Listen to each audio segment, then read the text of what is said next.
다 함께 하나님 말씀 보겠습니다. 하나님 말씀은 히브리서 11장 1절부터 13절의 말씀입니다. 함께 봉독하겠습니다.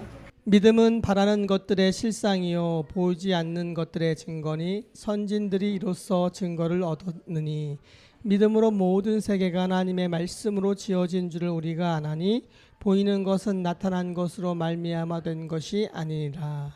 믿음으로 아벨은 가인보다 더 나은 제사를 하나님께 드림으로 의로운 자라 하시는 증거를 얻었으니 하나님이 그 예물에 대하여 증언하심이라.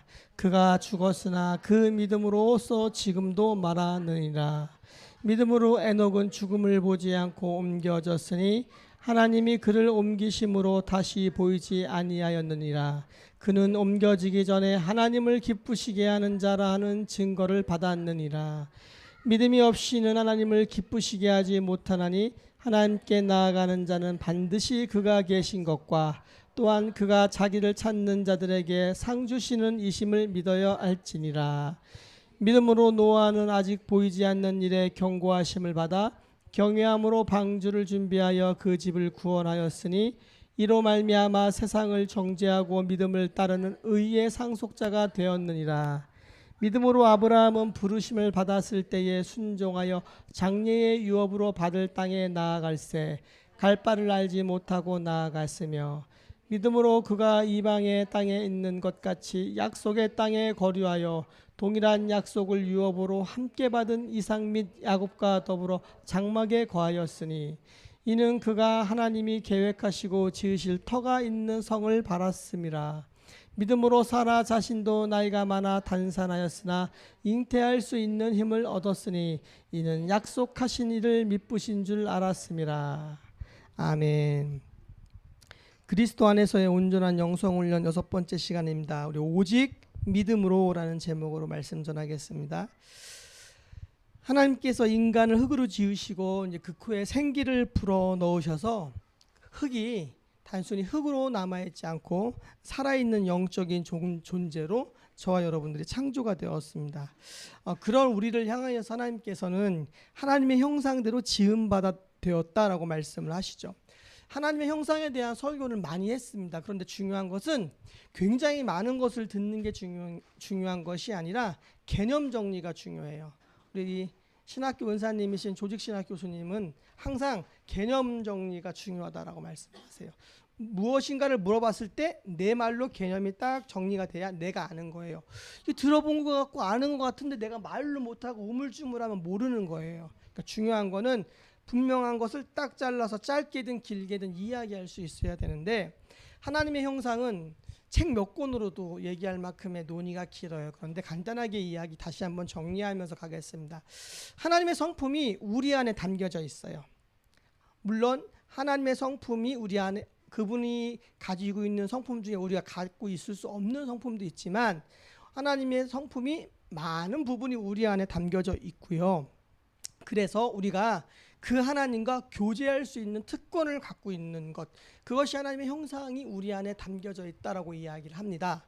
거기에서 좀 더 더불어서 조금 더 자세한 이야기를 하면 모든 인간 안에 영혼이 있죠. 영혼이 없는 사람 없습니다. 믿지 않는 친구한테, 제가 예전에 청소년 사역할 때 중학교 1학년짜리 아이한테 믿지 않는 친구한테 넌 영혼이 없어 라고 한번 이야기해봐. 그 아이가 뭐라고 하나. 저 농담으로 이야기한 거거든요. 말씀 중에 이렇게 애드립을 한마디 한 건데 다음 주에 와서 하는 말이 전사님 볼펜으로 찍혔어요. 걔는 교회 안 다니고 영혼이라든가 뭐 영적인 세계를 모르는 아이인데 넌 영혼이 없어 하니까 괜히 기분 나쁜 거야. 볼펜으로 딱 찍혔대요. 자기. 깜짝 놀랐대요. 그것 봐봐. 주를 위해 핍박을 받았어. 영혼이 있는 게 느껴지지? 느껴진대요. 우리가 넌 영혼 없어 라고 이야기하면은 안 믿는 사람들도 기분 나빠요. 진화론자들한테 가서도 영혼 없다고 얘기하면 아마 기분 나빠할 거예요. 우리 안에 영혼이 있습니다. 근데 그 영혼이 어디에 있는지 정확하게 알 수 없죠. 뭐 이런저런 이야기들을 할 수 있는데 영혼이 여기에 있냐 여기에 있냐 뭐 여기에 있냐 뭐 여기에 있냐 어디라고 이야기할 수 없지만 우리의 몸 안에 하나님께서 생기를 불어넣으시고 우리 안에 영혼을 깃들게 하시고 그리고 예수를 영접하여 거듭난 그리스도인들은 또 누가 계시죠? 성령 하나님이 우리 안에 계시죠. 놀라운 신비죠. 우주 만물을 창조하신 그분이 이 우주 어디에도 안 계신 곳이 없는 그 크신 분이 작은 내 안에 들어와 있다라는 거죠. 굉장한 놀라운 신비로움이죠. 우리 안에는 우리의 영혼이 있고 성령이 계시죠. 영과 진리로 예배한다라고 이야기할 때에 그 영이 성령 안에서 진리의 말씀이 선포되어지는 과정 속에서 우리가 하나님께 온전히 예배한다는 거예요. 성령이 이 안에서 운행하고 계시죠. 우리 안에 성령이 있죠. 내 안에 영이 있죠. 같이 이 안에서 예배 가운데 서로 이렇게 소통해야 된다고 표현을 한다면 그렇게 하면서 예배를 드리는 거거든요. 영과 진리로 예배를 드린다라는 표현이 그런 의미가 있는데, 원숭이는 영과 진리로 예배를 드릴 수 없어요. 그는 본능적으로 살아갈 수 있는 존재로 지음받았기 때문에 영이 없어서 할렐루야 하면서 막 이렇게 예배드리지 않지만, 미개한 부족들도 나름대로 그들 안에 하나님의 형상이 있어요. 그러니까 그 형상이 죄로 인해 이그러졌지만, 그래서 그 기능을 다 못하지만, 그래서 눈이 죄로 어두워져서 우상밖에 숭배할 수 없는 자들이지만 그들도 무엇인가를 숭배한다는 거죠. 우리 어머니가 자주 하시는 말씀이 있어요. 야, 우상 숭배는 안 가르쳐줘도 잘해. 그런 말씀을 자주 하시는데 정말 그래요. 문화인류적으로 역사를 쭉 볼 때도 사람은 타고나면서부터 신을 섬기고자 하는 본능을 갖고 있는데, 그 우상이 어떤 우상이냐의 문제일 뿐이지 결국에는 인간은 어떠한 대상을 존재로 신으로서 섬겨요. 여러분, 진화론자들도 그렇고 무신론자들도요, 그것을 자신의 종교로 섬기는 사람들이거든요. 신이 없다라고 이야기하는 거, 자신이 진화되어서 이 자리에 서 있지만 그리고 죽음은 끝이라고 이야기하는 거, 그것이 그들의 신앙이거든요. 결국에는 무엇이 되었든 간에 이 세상에 있는 모든 사람들은 각자 다 자기가 믿는 바가 있고요, 신앙하는 바가 있다라는 겁니다.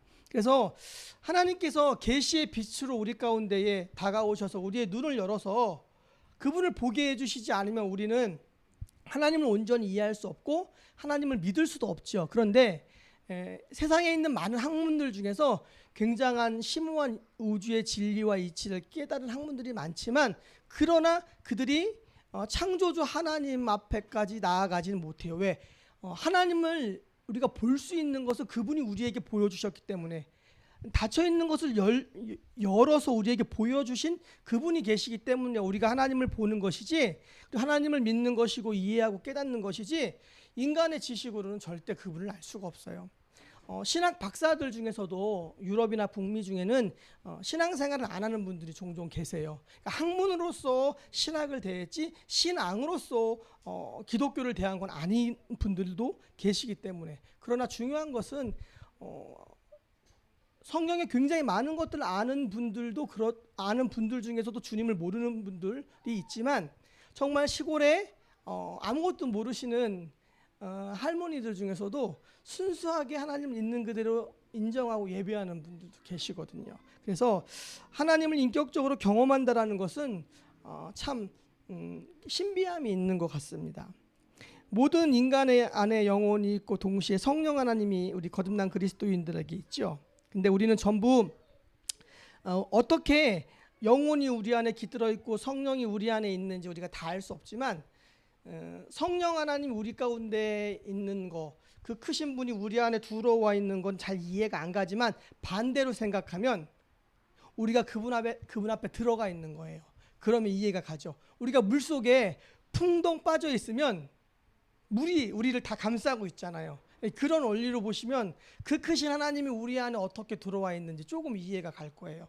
우리는 자꾸 하나님을 작게 만들어서 내 머리, 내 가슴에 그분이 임재해 계시고 들어오 계신다라고 생각하는데, 그 생각을 조금만 바꿔서 우리가 그분 앞에 들어가 있는 거예요. 이 우주와 자연 만물과 이 세상에 그분의 영이 가득해요. 우리가 그분이 물이라고 표현을 한다고 했을 때 우리가 그 물 속에 풍랑 잠겨져 있는 거예요.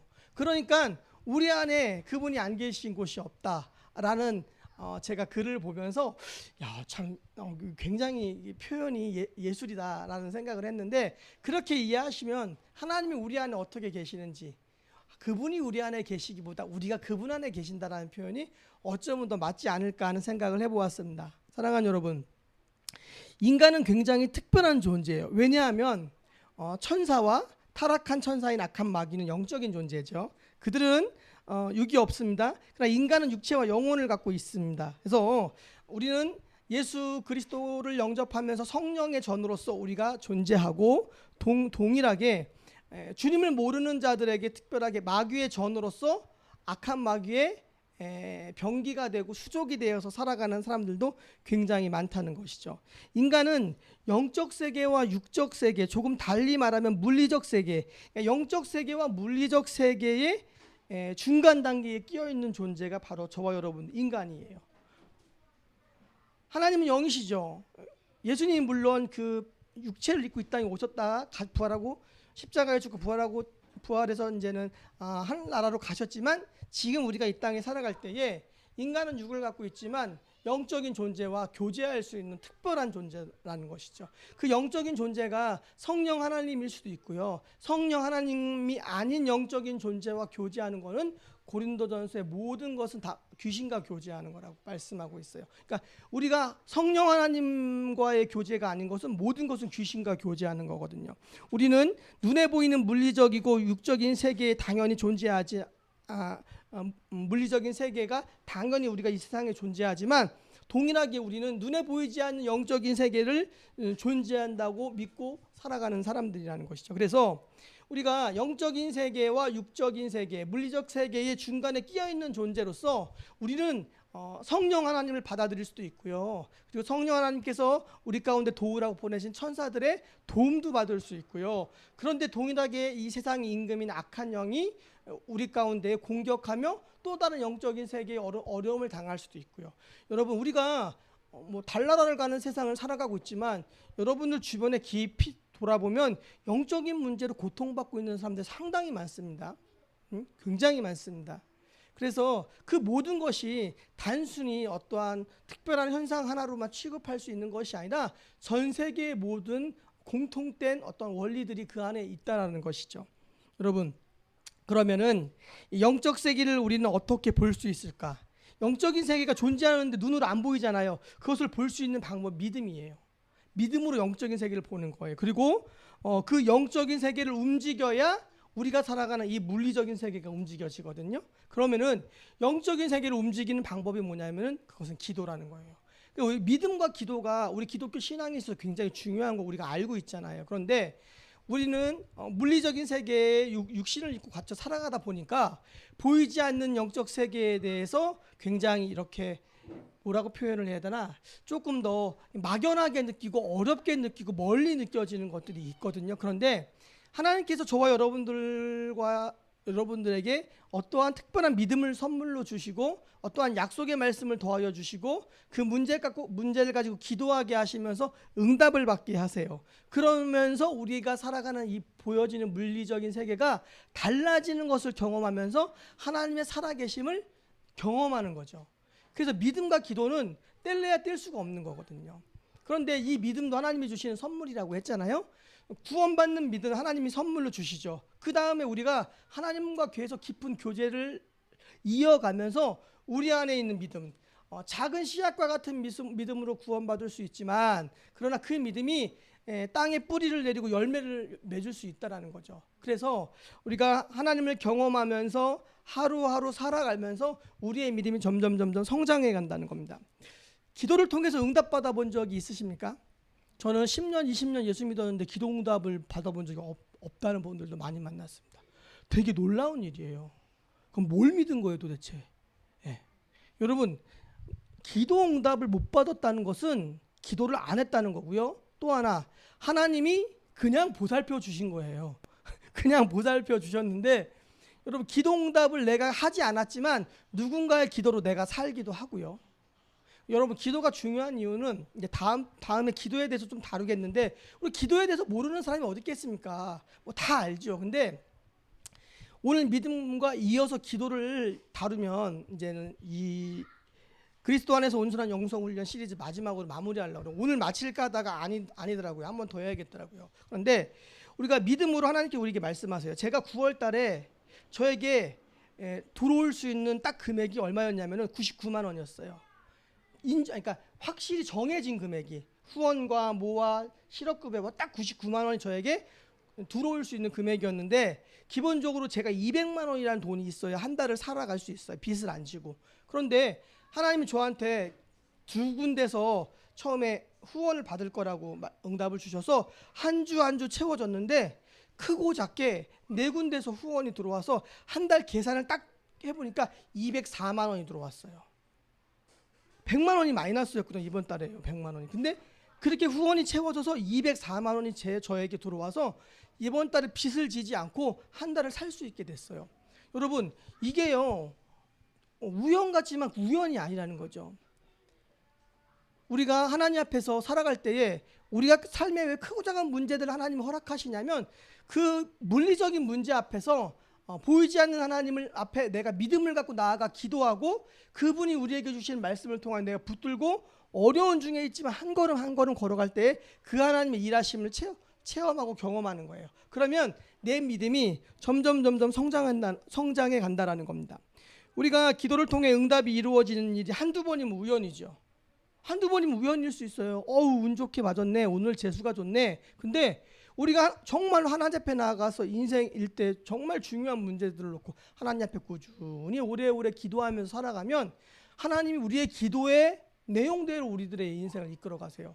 우리가 욕심으로 드린 기도로 하나님이 우리의 인생을 이끌어 가지 않으시고요.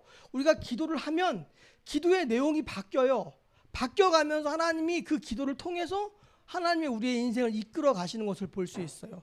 제가 이제 중년의 나이가 됐어요. 슬퍼져요. 갑자기 중년이라니까. 난 아직도 20년 전 하면 옛날에는 막 초등학생, 중학생이었는데 20년 전 했는데도 아직도 20년 전으로 돌아가도 20대 중반이에요.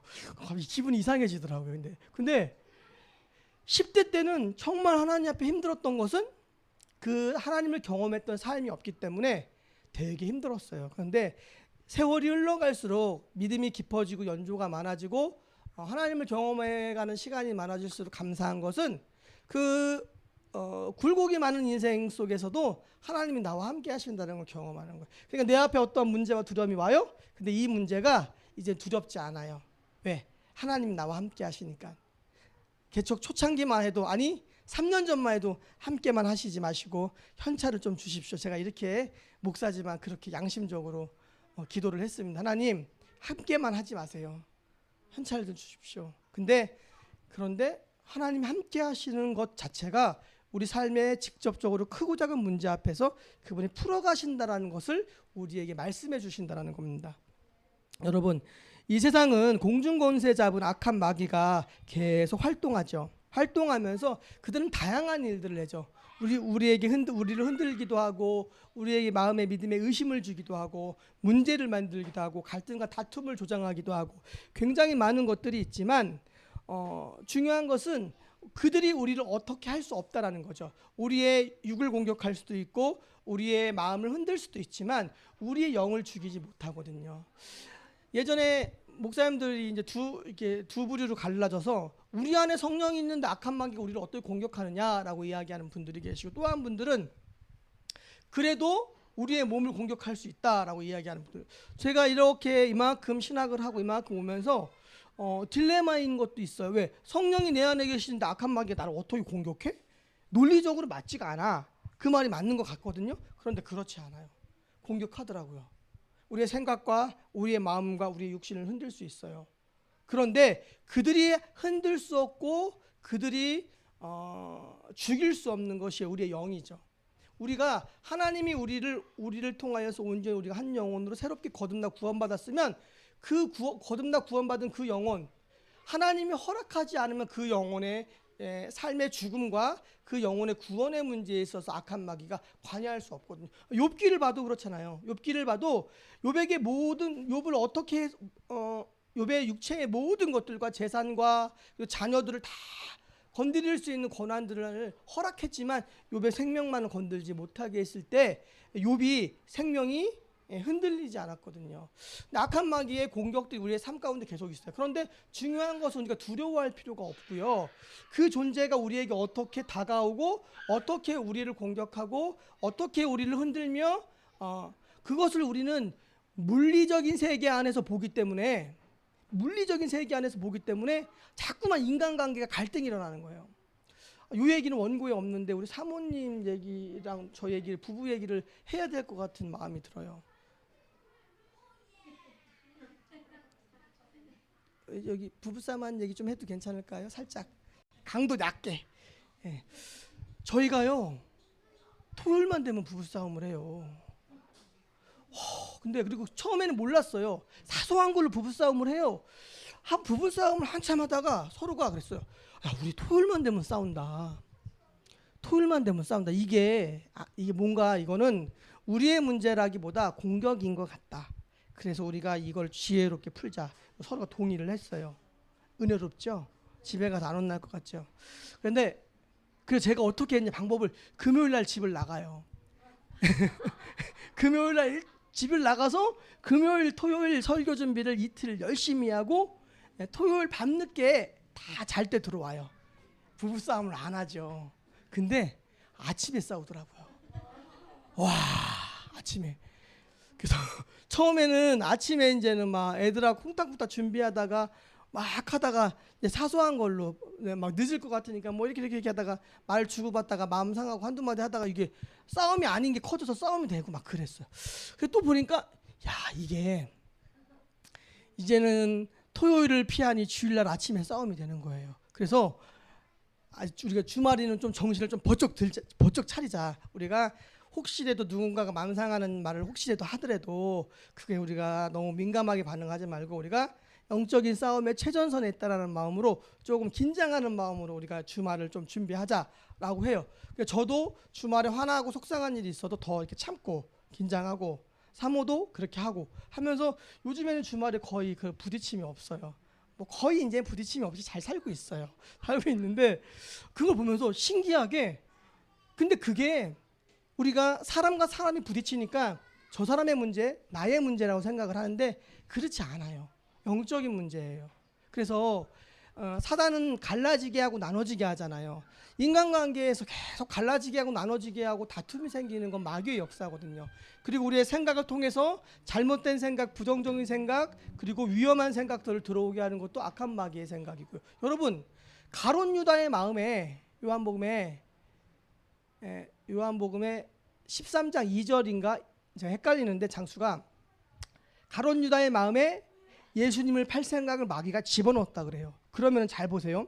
악한 마귀가 예수님의 제자인 가룟 유다의 마음에 예수님을 팔 생각을 집어넣을 수 있다면 성령 하나님께서 우리의 생각 가운데 그분의 마음을, 그분의 뜻을 집어넣을 수 있겠어요, 없겠어요? 있다는 거거든요.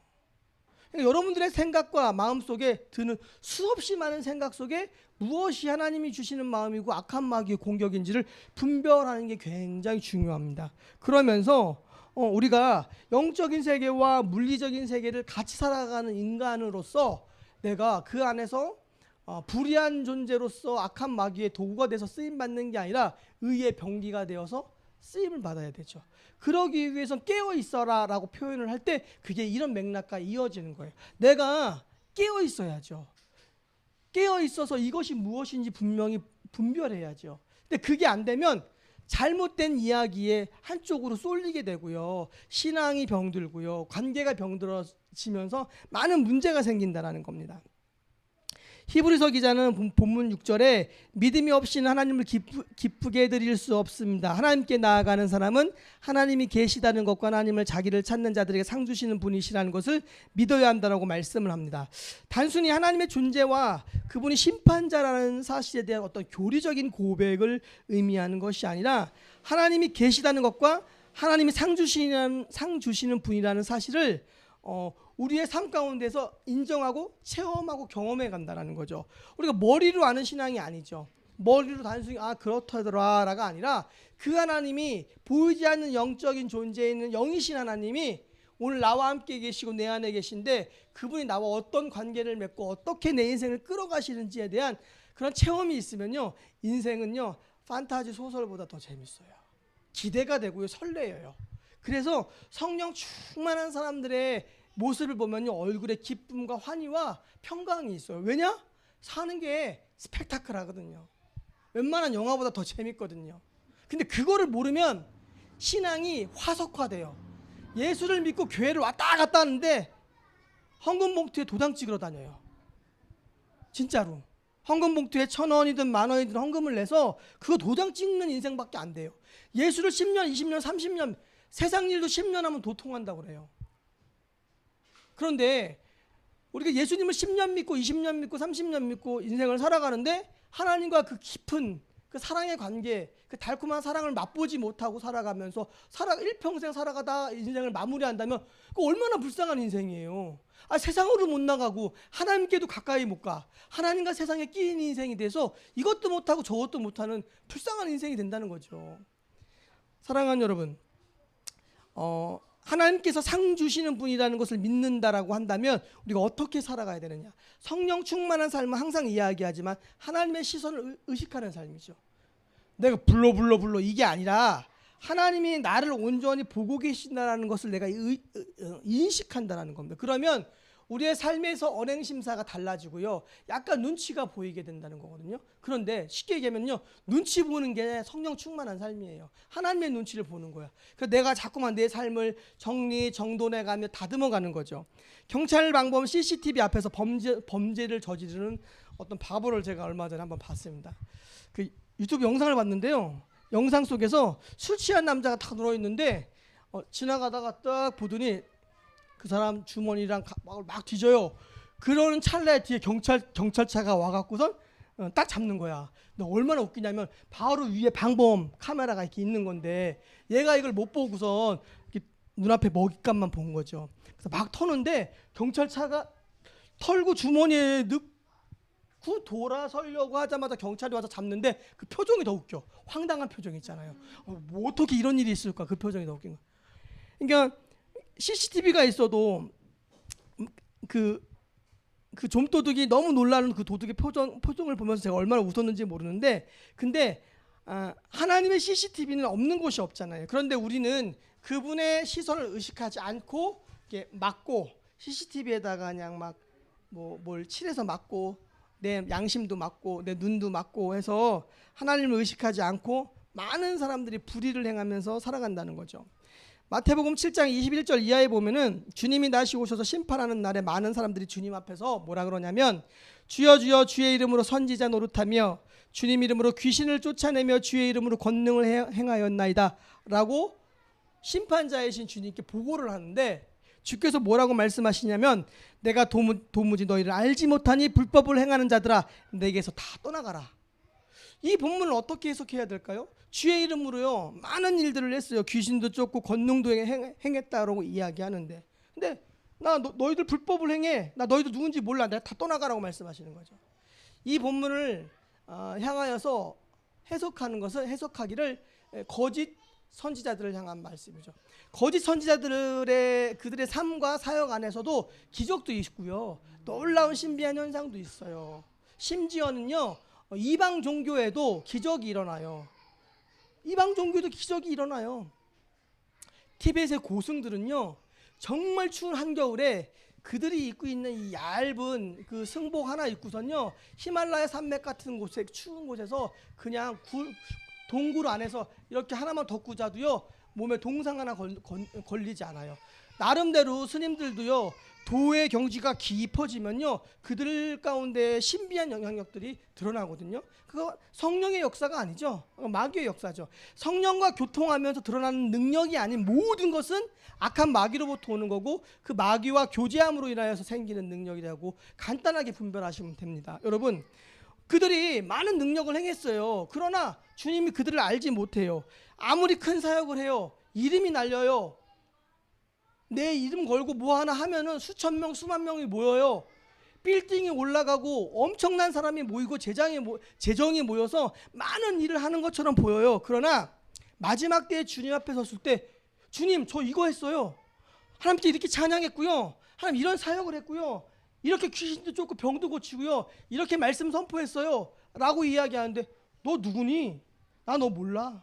불법을 행하는 자야 내게서 떠나가라라고 말씀하신다면 엄청난 충격일 거예요. 정말로. 그거보다 헛산 인생 없을 겁니다. 그런데 지금 한국교회가 그런 모습 속에 휩싸여 있습니다.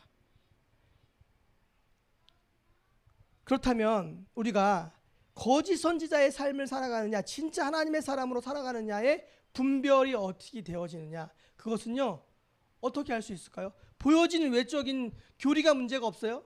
그 사역이 큰 문제가 없어요. 그럼 그가 하나님의 참 선지자냐 거짓 선지자냐 어떻게 할 수 있어요? 어떻게 할 수 있을 것 같아요, 여러분? 예, 열매를 보고 하는 거예요.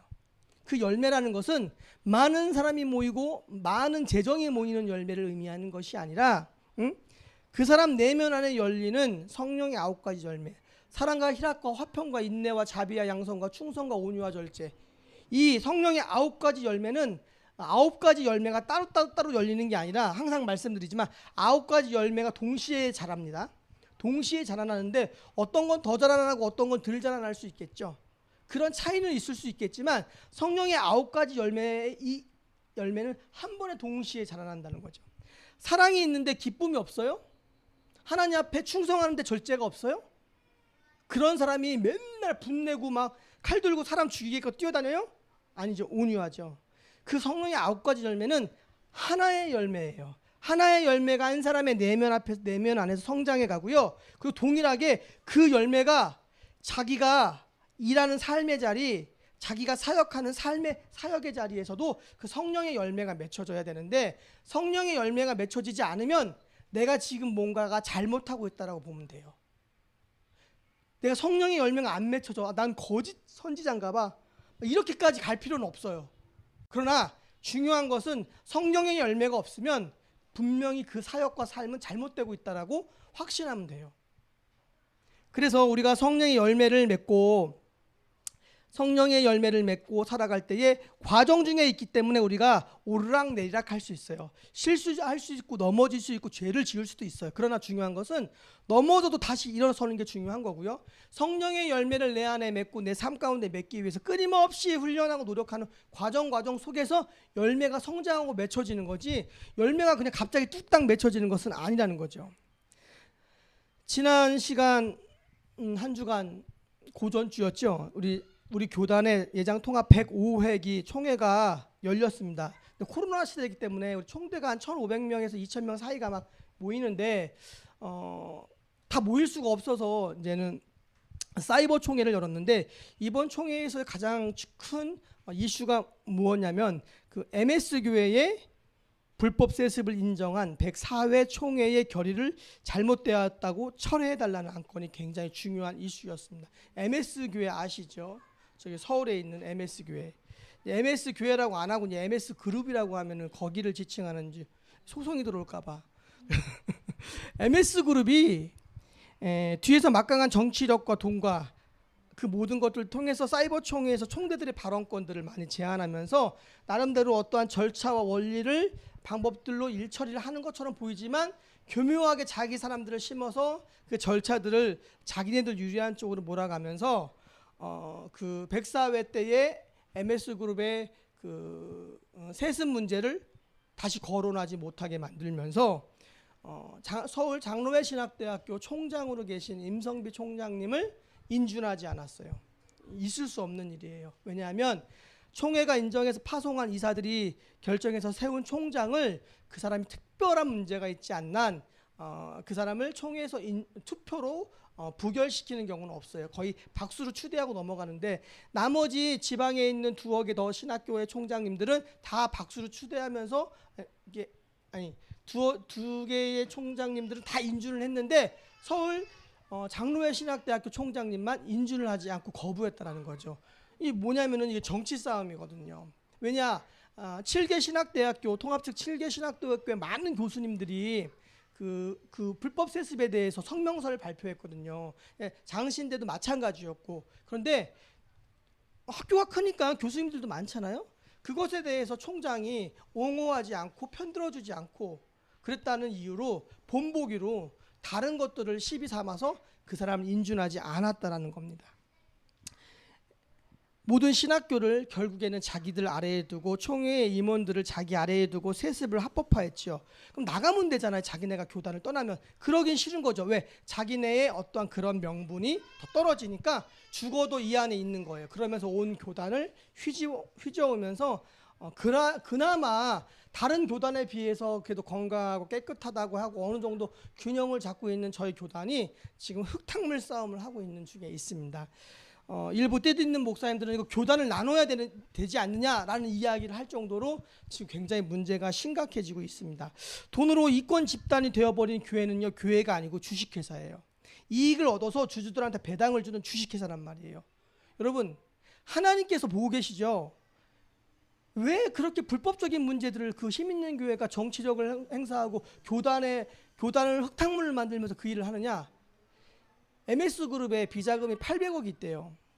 800억이 있는데 그건 사실로 있어요. 그들이 인정했으니까. 그걸 관리하던 장로가 자살해서 죽었습니다. 그것 때문에 이제 여러 가지 소송부터 굉장히 복잡한 문제가 생겼는데, 그런데 보세요. 다른 후임이 오면 이것은 이제 불법 세습을 그렇게 강하게 밀고 나간 이유에 대해서 많은 분들이 생각하는 내용들이에요. 뭐라고 그러냐면 그 800억의 돈을 그 비자금을 다른 담임 목사가 청빙되어 왔을 때 그것을 들추기 시작하면은 완전히 무너져 버리고 답이 없어지니까 자기 아들을 법을 위반해서라도 거기다 세워놓는 거죠. 아들이 아버지 뒤통수 치지는 않잖아요. 그렇기 때문에 그 일을 했어요. 그들이요. 그 아들 목사가 장신대 세미나에 와서 세습은 절대 하지 않습니다라고 당당히 세미나 때 이야기했거든요. 강사로 와서요. 그러고 뒤에서는 다 이렇게 정치적인 수순과 계략을 밟고 모든 것을 했다라는 것이죠. 여러분, 교회가 주식회사가 되어버렸죠. 돈이 1만 가지 악의 뿌리라고 합니다. 정말로 우리가 보여지는 세상에 있는 모든 악을 추적해보면 그 안에 돈이라는 그 만몬의 신이 가득하고요. 그로 인해서 많은 문제가 생긴다라는 거죠. 과연 그들과 동조하는 돈으로 움직이는 수많은 목회자와 장로와 어떠한 교회 정치, 교단 정치의 브로커들, 그들의 마음 가운데에 하나님을 향한 믿음이 있을까요? 저는 없다고 생각해요.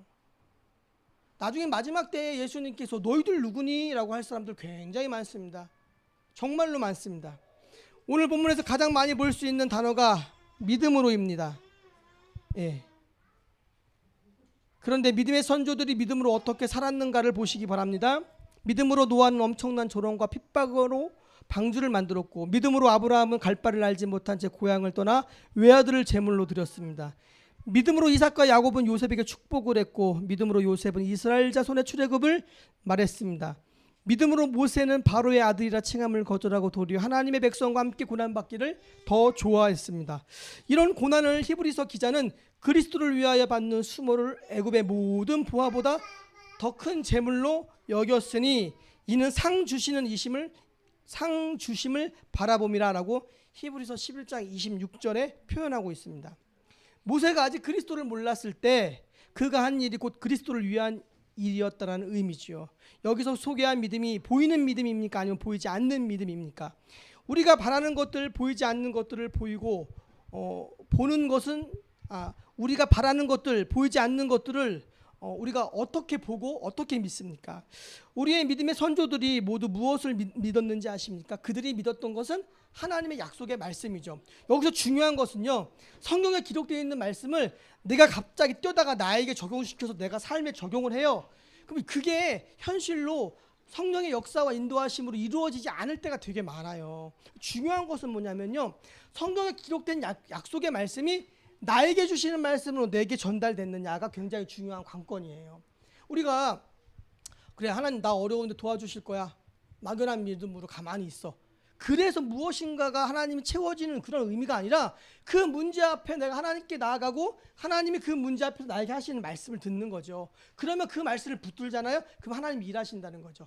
요거를 이렇게 하나님을 경험하고 하나님의 음성을 듣는 삶을 살지 못하면 신앙은 자꾸만 화석화되고 굳어져가요. 그런데 내가 하나님 앞에 어려운 문제 앞에 하나님께 나아가서 구하며 기도하고 하나님께서 그 문제 앞에 나에게 말씀하실 때 하나님이 주신 약속의 말씀이라고 내가 온전히 분별하면, 육의 영적인 눈이 어두워지면 성경도 하나님의 응답도 내 마음대로 잡아 당겨서 이상한 사고를 자꾸만 쳐요.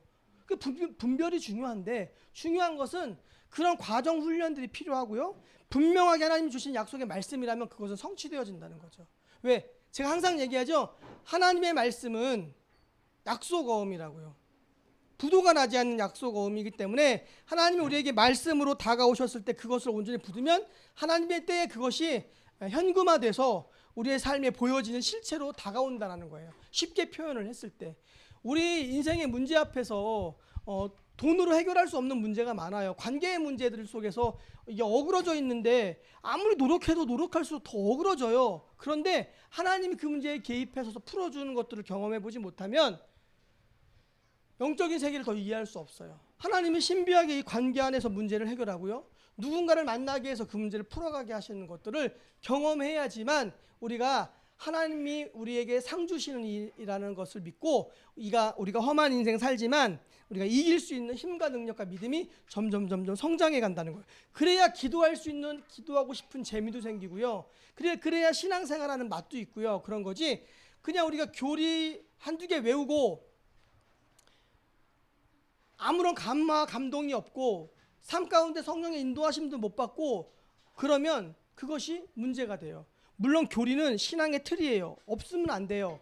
신앙의 사람의 몸을 이루는 척추와 같이 교리는 그렇게 중요하지만 그 든든하게 세워진 교리의 골격 위에 살이 붙고 그리고 신경과 조직이 생기면서 사람이 움직일 수 있듯이 동일하게 그렇게 우리가 전인적으로 건강하게 성장해 가고 세워져 가야 된다는 것입니다. 오늘 말씀 이제 거의 마무리되어 가는데요. 오늘 본문이 너무 길어서 제가 다 읽지는 않았는데 히브리서 11장에 나오는 사람들은 오실 메시아에 대한 하나님의 약속을 믿음으로 살았습니다. 그리고 이제 우리는 그 약속의 실상으로 이 땅에 오셨고 살다 죽고 십자가에 죽고 부활하신 그분, 다시 오시겠다 약속하신 그분을 기다리는 믿음으로 우리는 살아가고 있다는 것이죠. 히브리서 11장 36절을 보면은 믿음으로 산 사람들을 소개하는데 앞에 소개한 사람들과는 조금 달라요. 그 후반부의 사람들은 고난이 많아요. 우리가 잘 아는 영웅적인 사람들과의 사건들 많은 이야기들이 있는데 믿음으로 이스라엘 백성이 여리고를 돌았더니 성이 무너졌고 믿음으로 나압은 죽음을 각오하고 정탐꾼을 영접했지만 오히려 여리고에서 유일하게 살아남은 사람이 되었습니다. 믿음으로 다니엘은 사자굴 속에서 사자들의 입을 막았고 믿음으로 다니엘의 세 친구들은 용광로 속에 들어갔어도 불의 세력을 멸하고 살아나올 수 있었습니다. 이렇게 위기 앞에, 고난 앞에, 환난 앞에 승리한 사람들이 있죠. 그리고 믿음으로 어떤 사람들은 칼날을 피했고 어떤 사람은 전쟁에 나가서 적군을 물리칠 수 있었습니다. 믿음은 이렇게 불가능한 일도 가능하게 하지만 솔직히 우리들의 대부분의 일상의 모습은 이 정도이지 않고 실패와 패배일 때가 더 많이 있죠. 그런데 우리 앞에 놓인 상황이 믿음의 용사들이 처한 상황보다 정말 더 목숨이 왔다 갔다 하는 열악한 상황은 아니지만 우리는 그런 기적과 같은 일들을 때때로 경험하기도 하지만 경험하지 못하며 살아가기도 한다는 거죠. 그럴 때 우리의 믿음이 어떻게 돼요? 이렇게 외부의 압력으로 인해서 작아지죠. 작아지면서 하나님을 이해할 수 없게 돼요. 하나님이 왜 이렇게 하시지? 하나님이 말씀하셨는데 하나님이 나와 함께 하시는데 이해할 수 없는 일들이 내 인생 가운데 계속 일어나면 그때가 나의 영혼이 성장하는 때라는 거예요. 무슨 말씀인지 아시겠어요? 우리는 우리의 머리로 하나님을 다 이해하고 알아야지만 내 마음이 기쁘고 평안하다고 생각하는데 정작 우리가 성장하는 때는 하나님을 이해할 수 없을 때 성장해요. 그래서 제가 정말로 불같은 시험, 죽음의 사망의 골짜기를 넘어오면서 이해할 수 없는 하나님을 사랑한다고 고백하면서 제가 한 말은 인생은 아프지만 하나님은 선하시다. 제가 그 명제를 딱 머릿속에 박아놨어요. 내 인생이 어떻게 돼도 그것이 하나님이 선하신가, 그분이 나를 사랑하시는 것과는 상관없다는 거죠. 이게 머릿속에 박히지 않으면요, 우리는 환경 때문에 자꾸만 움직여요. 환경이 이렇게 되면 이렇게 넘어지고요, 저렇게 되면 저렇게 넘어져요. 그런데 우리 환경에 뭐가 와도 심지어 죽음이 온다고 해도 하나님은 사랑이시고 하나님은 선하신 분이고 그분의 계획은 높고 그분의 계획은 깊고 내가 다 알 수 없을 뿐이고 그래서 그분은 그분의 일을 해가신다라고 믿음의 고백을 하면 어떠한 인생의 어려움과 아픔이 와도 내가 이겨낼 수 있는 힘이 생긴다라는 겁니다. 그때 영적으로 성장해요. 그런 과정을 겪었기 때문에 개척을 할 수 있었습니다. 저는 개척을 할 수 있는 사람이 아니에요. 그런데 하나님이 그런 과정을 통해서 그런 이해할 수 없는 하나님을 만나게 하시고 이해할 수 없는 하나님을 경험하면서 하나님을 온전히 말씀 그대로 믿기 시작하면서 믿음이 성장하게 되어지는 것을 경험했습니다. 오늘 히브리서 본문의 36절 38절을 보면 어떻게 기록되어 있냐면, 어떤 이들은 조롱과 채찍질 뿐 아니라 결박과 옥에가 치는 시련도 받았으며 돌로 치는 것과 톱으로 켜는 것과 시험과 칼로 죽임을 당하고 양과 염소의 가죽을 입고 유리하며 궁핍과 환난과 학대를 받았으니 이런 사람은 세상이 감당하지 못하느니라. 그들이 광야와 산과 동굴과 토굴에 유리했다라고 말씀합니다. 믿음은 세상에서 승리하는 비결을 알려주는 것만이 아니라 세상이 감당하지 못하는 사람이 되도록 하는 것이 믿음이라는 겁니다. 고난 중에 있는 사람들을 열거하면서 히브리서 기자는 이런 사람들이 세상이 감당할 수 없대요. 어떤 것이 와도 그들을 삼킬 수 없다라는 거죠. 사도 바울의 고백처럼 그 어떤 것이, 죽음이 와도 그 어떤 것이 자기를 공격하고 자기 목숨을 위태롭게 해도 하나님과 나와의 사랑을 결코 끊을 수 없다라는 그 바울의 고백도 일맥상통하는 고백이라는 겁니다. 그 믿음의 자리까지 우리가 성장해 가는 거죠. 그런데 여러분들 인생 앞에 크고 작은 문제 앞에서 계속 흔들리고 쓰러지고 넘어지고 하나님 원망하면요, 계속 그 신앙에 머물다가 그렇게 인생 10년, 20년, 40년, 50년, 60년 살다가 결국에는 이제 그때는 천국에 가겠지만 그렇게 가는 거예요. 근데 우리가 이 땅에 살면서 한 번뿐인 인생, 하나님 부름받아 쓰임받기 위해 계획하고 준비하고 예비한 인생이잖아요. 우리의 믿음이 더욱더 견고했으면 좋겠습니다. 이해할 수 없는 하나님, 그 하나님이지만 그 하나님을 진실로 사랑할 수 있는 믿음이 저와 여러분들에게 있으면 좋겠습니다. 그래서 믿음이 없어서 고난을 당하는 게 아니고요, 우리가 살아가는 이 세상은 원래 그래요. 환난과 고난이 끊어지지 않아요. 하나 넘어가면은 그 다음에는 오아시스가 있을 것 같죠? 그 오아시스 지나고 나면 두 개의 고난이 우리 앞에 올 수 있거든요. 그런 문제 앞에서 우리가 믿음을 지키며 세상을 살아가는 과정 속에 수많은 고난을 당하니까 우리의 마음이 두렵지만, 그러나 결국에는 예수 그리스도를 향하여 우리의 시선과 초점을 맞출 때에 세상이 우리를 감당할 수 없는 존재로 우리가 우뚝 설 수 있다는 것이죠.